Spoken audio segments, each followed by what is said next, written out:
The human capacity for love and companionship often leads individuals to seek and invest in romantic relationships. However, not all relationships are healthy or fulfilling. Many people find themselves trapped in what are commonly referred to as bad relationships.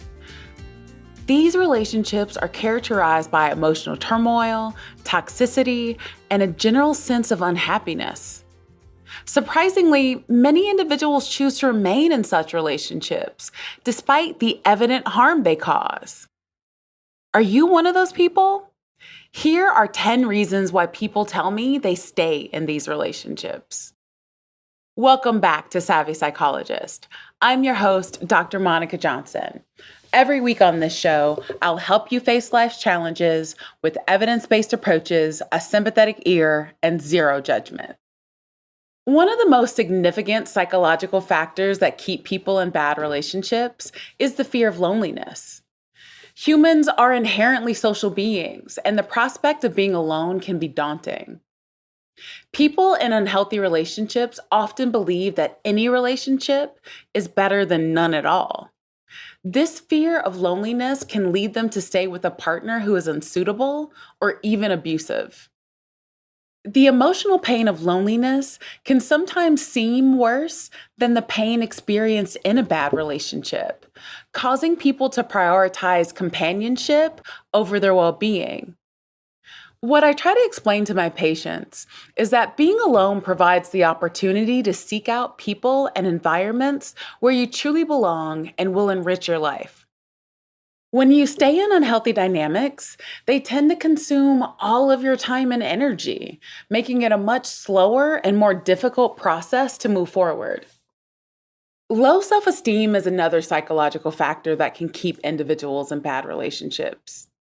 People with low self-esteem may believe they are unworthy of love or incapable of finding a better partner. They may accept mistreatment or neglect because they feel they don't deserve anything better. This self-doubt can be deeply ingrained, making it difficult for them to break free from the cycle of abuse or unhappiness. Most of us have had moments or entire decades where low self-esteem was the main course. This is when I like to remind people that feelings are not facts.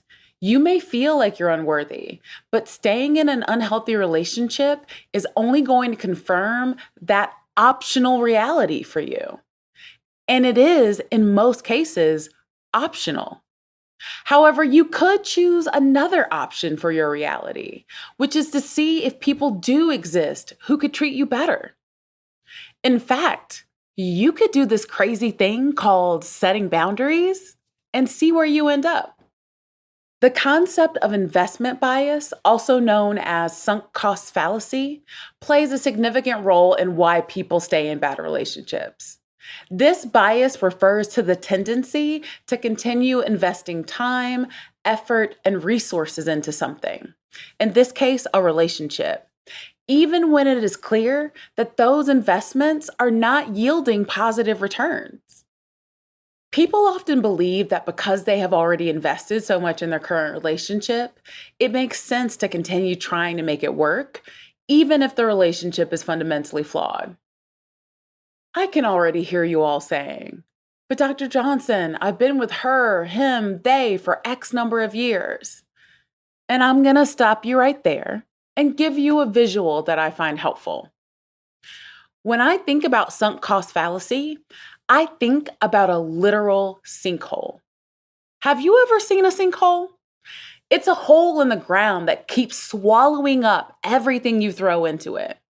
I mean, you could drop a jet plane in this hole and it will slowly envelop it until there is nothing left. Do you want your relationship to be a sinkhole? Change can be scary and uncertain, even when it means leaving a bad relationship. People may fear the unknown, worrying about how they will adapt to life without their partner, their daily routines, or their shared assets. The fear of change can paralyze someone in a bad relationship, as they prefer the perceived stability of an unhappy partnership over the uncertainty of a future on their own. Someone may also be dependent on their partner, either financially, emotionally, or both. Financial dependency occurs when one partner relies on the other for financial support, making it challenging to leave without financial security. Emotional dependency, on the other hand, involves relying on a partner for self worth, happiness, or validation. In both cases, the fear of losing this dependency can keep people in bad relationships, even when it is clear that they would be better off alone.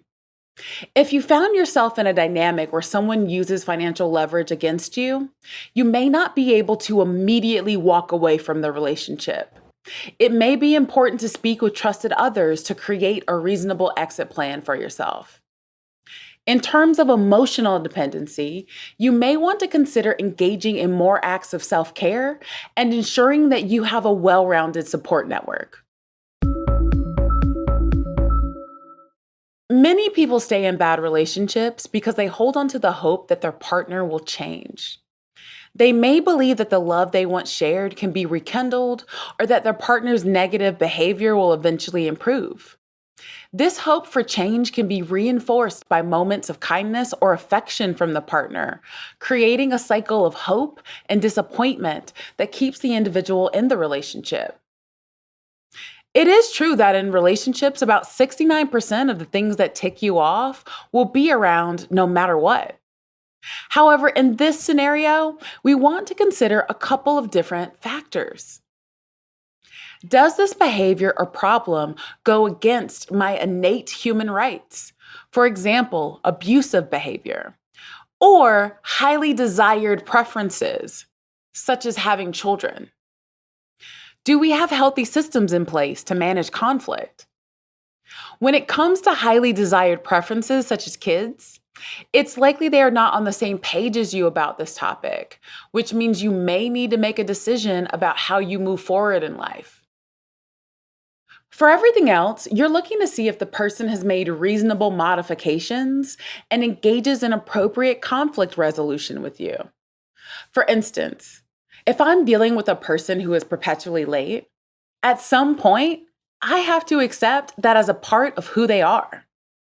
When looking over the course of the relationship, I may see strategies we have implemented over time to reduce them being late or the impact of the lateness, but they may always struggle with punctuality. Social and family pressures can also play a significant role in why people stay in bad relationships. External expectations and societal norms can lead individuals to feel obligated to stay in a relationship, especially if they've been together for a long time or they're married. Family members and friends may encourage them to stick it out or work things out rather than end the relationship. Additionally, emotional attachment can be a powerful force that keeps individuals in bad relationships. Even if a relationship is unhealthy or abusive, the emotional connection developed over time can be incredibly difficult to break. The thought of leaving someone they love or have loved in the past can trigger feelings of grief and loss, which can be overwhelming and paralyzing. It's called attachment for a reason. When we care about someone, we are naturally motivated to stay or be close to them, and creating distance is painful in the short term. However, this is where having a longer term mindset is key. I have worked with patients who were devastated over a relationship loss, and a few weeks later, the pain is manageable or non existent based on the nature of that relationship. The fear of judgment and societal stigma can prevent people from leaving bad relationships. They may worry about what others will think of them if they end the relationship, especially if it is a long term partnership or marriage. This fear of being perceived as a failure or facing criticism can be a significant barrier to seeking help or support. In some cases, individuals stay in bad relationships because they have been subjected to gaslighting or manipulation by their partners. Gaslighting is a form of psychological manipulation in which one person makes another person doubt their own perceptions, memories, or sanity. Victims of gaslighting may lose confidence in their judgment and ability to make decisions, making it even harder for them to leave the relationship. Staying in a bad relationship is a complex issue, and often it's not just one psychological factor at fault. Understanding these psychological reasons is crucial for both the individuals trapped in the bad relationship and those supporting them. Recognizing these factors can help people make informed decisions about their relationships, and when necessary, seek the help and support needed to leave unhealthy partnerships and embark on a path towards greater happiness and well-being. What factors have kept you in poor relationships? Let me know on Instagram at KindMindPsych.